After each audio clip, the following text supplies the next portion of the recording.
ดึงลำไหน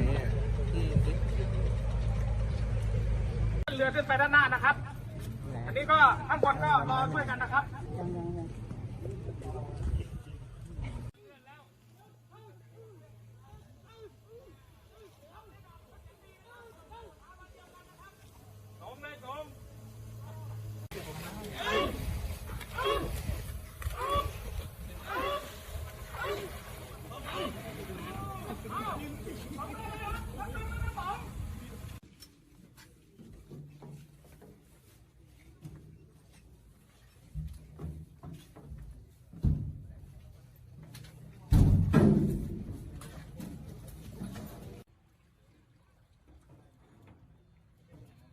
แกะเชือกล่างนี่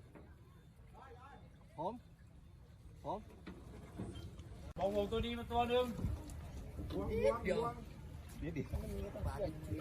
ขนาดไหนกว้าง ใช่ตัวนี้ก่อน เอาไซส์ ตัวใหญ่อะพี่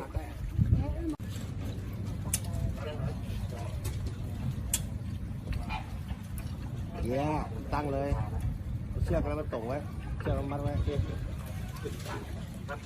ตั้งมาเส้นนี้เส้นที่เหลืออยู่พอเดี๋ยวรอบนึงจะหมุนใหม่ทางเหยียบบนราวระวังลองมันหนีบมือไป